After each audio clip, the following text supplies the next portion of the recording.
ఉదయం లేచిన దగ్గర నుంచి మొదలు పెడతారండి. అమరావతి మునిగిపోయింది, అమరావతి మునిగిపోయింది, అమరావతి మునిగిపోయింది. అరే అమరావతి మునిగిపోయింది మునిగిపోయింది అని మాట్లాడితే నేను ఒకటే క్వశ్చన్ చేస్తున్నా. అమరావతి మునిగిపోతే ఈరోజు స్పీడ్ యాక్సెస్ రోడ్లు ఎక్కడైనా మీకు ఎవరికైనా అవాంతరాలు ఏమైనా వచ్చినాయా? ఈ రోజు మీరందరూ కూడా బళ్ళు మీదో కార్ల మీద ఏదో రకంగా ఇక్కడికి వచ్చుంటారు కదా. ఎక్కడైనా రహదారులు ఏమైనా అడ్డుకున్నాయా? ఎక్కడైనా రోడ్లు కొట్టుకుపోయినాయా? మీరు చెప్పండి. లేదు. ఈ రోజు నేను సెక్రటేరియట్ లో కూర్చుని మాట్లాడుతున్నా. సెక్రటేరియట్ మునిగిపోయిందా? అసెంబ్లీ ఏమైనా మునిగిపోయిందా? ఈ రోజు మామూలుగా మాట్లాడుకుందాం. ఈ రోజు ఎక్కడ ఇప్పుడు అమరావతి కట్టడాలు కట్టడుతున్న సమయంలో పునాది తీసుకునేటప్పుడు కొన్ని నీళ్లు చేరుతాయి. ఇప్పుడు వర్షాకాలం వర్షం పడక ఏం పడుతుందండి? వర్షం పడితే నీళ్లు రాక ఏం వస్తాయండి? నీళ్లు వచ్చినప్పుడు పునాదులు తీసినప్పుడు నీళ్లు ఉంటగా నీళ్ళు ఆ పునాదుల్లోని కానీ ఆ చిన్న చిన్న గోతుల్లో కానీ నీళ్ళు రాకపోతే ఏం వస్తాయండి? 10 నుంచి 20 సెంటీమీటర్లు వర్షం పడేటప్పుడు నీళ్లు స్టాగ్నెంట్ అవ్వవా ఒక దగ్గర? దాన్ని బూచీగా చూపించి ఏకంగా ఈ క్వాంటమ్ వ్యాలీ దగ్గర ఎంత నీరు వచ్చేసింది అంత నీరు వచ్చేసిందని వైసీపీ మీడియాల్లోని వైసీపీ సోషల్ మీడియాస్ లోని కొంతమంది చేత అబద్ధపు ప్రచారాలు. ఇతగాడెవడో సిద్ధార్థి సుభాష్ చంద్రబోస్ అంట. ఒకే ఒక వర్షం అమరావతి జలమయం. ఎక్కడి నుంచి పేపర్ తీసుకొచ్చి ఈ రోజు ఆ ఫోటోలు పెడతారంటే నాకు అర్థం కాదు. ఇలాంటివి సోషల్ మీడియాలో వేసి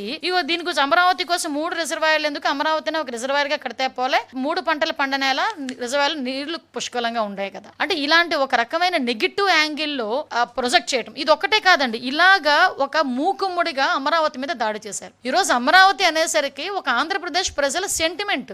ఆ అమరావతి రాజధానిగా ఉండాలని మహిళా రైతులు బయటకు వచ్చి సుమారుగా 5 సంవత్సరాలు పోరాటం చేసిన విషయం మర్చిపోయారా? ఈ సోషల్ మీడియా బ్యాచ్ 5 సంవత్సరాల పాటు అమరావతిని రాజధానిగా కాదు 3 రాజధానులని జగన్మోహన్ రెడ్డి మాట్లాడితే అమరావతి సెంటిమెంట్ మాకు ఇక్కడ అమరావతి రాజధానిగా కొనసాగాలి అని కొన్ని వేల మంది మహిళా రైతులు ఆ రోజు బయటకు వచ్చి లక్షలాది మందిగా బయటకు వచ్చి ఒక పక్క పాదయాత్రలు చేసి ఈ రోజు అమరావతిని సాధించుకునే పరిస్థితి. అటువంటి అమరావతి మీద మళ్ళీ బురద జల్లటం. ఈ రోజు అమరావతి కట్టడానికి సెంట్రల్ గవర్నమెంట్ కూడా సపోర్ట్ చేసి ఫండ్ తీసుకొచ్చుకొని మనం అన్ని కూడా అమరావతిలో ప్రతిదీ కూడా నిర్మాణం చేసుకోవాలని చెప్పి ఇటుక పేర్చుకుంటూ ఒకటి ముందుకెళ్తుంటే గౌరవ ముఖ్యమంత్రి గారు ఈ రోజు అది చూసి ఓర్వలేక ఈ రోజు అమరావతి మీద దుష్ప్రచారం చేయడానికి అమరావతి మునిగిపోతుంది, అమరావతిలో వాటర్ అన్ని కూడా ఎవడో మాటలు రాస్తాడు, వాళ్ళు పొన్నూరు వైపు మలిచేశారని చెప్పేసి ఒకటి రాస్తాడు. అంటే అమరావతి మునిగిపోకుండా ఉండడానికి ఇంకొక డైవర్ట్ చేశారు.